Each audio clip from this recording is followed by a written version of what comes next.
खुलुमबाय स्टुडियोआव आं उदांस्रि मुसाहारि दिनै मंगलाजरा हालामनि माथियादल गामियाव गोदानै खुंफुंजानाय ब्रह्म मन्दिरखौ बेखेवदों। नंगौ कक्राझार जिल्ला पर्बतजरा महकुमानि मंगलाजरा हालामनि सिङाव थानाय माथियादल गामियाव गोदानै लुफुंजानाय ब्रह्म मन्दिरखौ दिनै गोथार दल पुर्णिमाजों लोब्बा लाखिनानै पर्बतजरा जिल्ला ब्रह्म धोरोम आफादनि आफादगिरि बिश्वकुमार ब्रह्म बिथाङा माथियादल गामिनि लोब लोब रायजो राजाफोरनि हेफाजाबजों फिथा हासना बेखेवनायजों लोगोसे ब्रह्म जयग होनाय जायो। लोगोसे ब्रह्म धोरोम सिबियारि पियारि महन ब्रह्मनि आफादगिरि बिबान लाना सामलायनायाव मोनसे मोजां ब्रह्म धोरोमनि सायाव मेल खुंनाय जायो। बे मेलाव नुजाथिदों दुलाराय ब्रह्म धोरोम प्रसाद संसदनि लोगो गाहाय फोसावगिरि रबिराम बसुमतारी आरो बारग' प्रसार संसिप दुलाराय ब्रह्म धोरोमनि सिमेन बसुमतारी आरो मिरु लेङाइ ब्रह्म धोरोम आफादनि निरन्जय ब्रह्म बिथांमोननि बाहागो लानायखौ नुनो मोननाय जादों। मख'नो गोनांदि थांनाय प्रमद बर' दैदेननाय बिटिआर सरकारनि 2024-25 बोसोरनि आलारि सोरांनि 2 लाख रां मोननायजों लोगोसे आसाम दर्शन रांखान्थि 2024-25 मायथाइनि जोहै 5 लाख मोननायजों लोगोसे माथियादल गामिनि मन्दिर कमिटिनि रां बाहायनायजों लोगोसे गामिनि माखासे समाज सिबियारिफोराबो बे मन्दिर लुफुंनायाव अनसुंथाइ होनायखौ मिथिनो मोननाय जादों। दिनैनि तारिखआव हलिजों लोब्बा लाखिनानै गंसे गोथार ब्रह्म मन्दिर बेखेवदों। बे बेखेवनायनि गिबियावनो जोङो बुंनांगोन दिनैनि बे मन्दिरखौ जों माबोरै लुफुंनो हाखो। बे फिसा लेब गामिया बे बाथ्राखौ आं बुंग्रोनो नागिरदों जे बावैसो 2020 मायथाइनि सुक्तिनि उनाव जे प्रमद बर' सारनि गोदान मोनसे सरकार फैदोंमोन।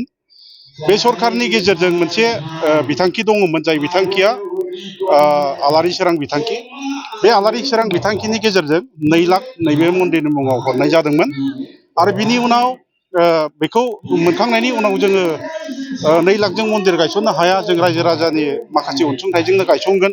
बेबायदि जोङो मोनसे गोगोम बिल्डिं आकारै फाउन्डेसन खालामखानाय जादोंमोन आरो बिनि उनावनो जोंहा आसाम दर्शननिफ्राय बे मन्दिरावनो 5 लाखै फैनाय जादोंमोन आरो बेजोंनो जोङो लुफुंनानै आद्रा थानाय जे माखासे थाबावनायखौ जोङो गामिनिनो जोंहा गेदेर मोनसे हाग्रा ओनसोल दङ। जोंनि गामियैनो जों बेंनानै लाखिबाय थायो। दिनैसिमबो जों डिउटि बेङो बे गामियाव आरो बे हाग्रानिफ्राय जोङो साल दंफांफोरखौ लाबोनानै जोङो नैबेयाव मन्दिराव बाहायफैनो हादों आरो दिनै रायजो राजायाबो गोख्रोङैनो खामानि मावदों। बयबो हेफाजाब होनायनि गेजेरजों दिनैहाय बे गोथार ब्रह्म मन्दिरा लुफुंजानो हाबाय। दिनैनि बे मन्दिर बेखेवनाय हाबाफारिनि गेजेरजों जोङो जाय मन्दिरखौ बेखेवदों जोङो पर्बतजरा जिल्ला ब्रह्म धोरोम आफादनि आफादगिरि बिथाङा बेखेवदों आरो बेनि गेजेरजों जयग होनायनि उनाव जोङो गामिनि रायजो राजाखौनो लानानै मोनसे फिसा थिलबिलाव सावरायमेल खुंदों आरो बे सावरायमेला दिनै जागासिनो दङ।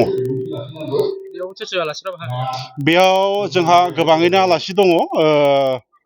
सेन्ट्रेल ब्रह्म धर्मनिफ्राय दङ, जोंहा पर्बतजरा जिल्ला ब्रह्म धर्म आफादनिफ्राय आफादगिरि दङ, पर्बतजरा जिल्ला आइजो धोरोमनि आइजो आफादनि आफादगिरि दङ आरो बिथां गोबां बिदिनो ब्रह्म धोरोमनि पुर'हित आरो ब्रह्म धर्मखौ मोजां दैदेनलांनो हाग्रा साननो हनो गोरों बिथांमोनहा दिनैनि बे गोथार जोंनि मन्दिर बेखेवनाय हाबाफारियाव बाहागो लाफैदों।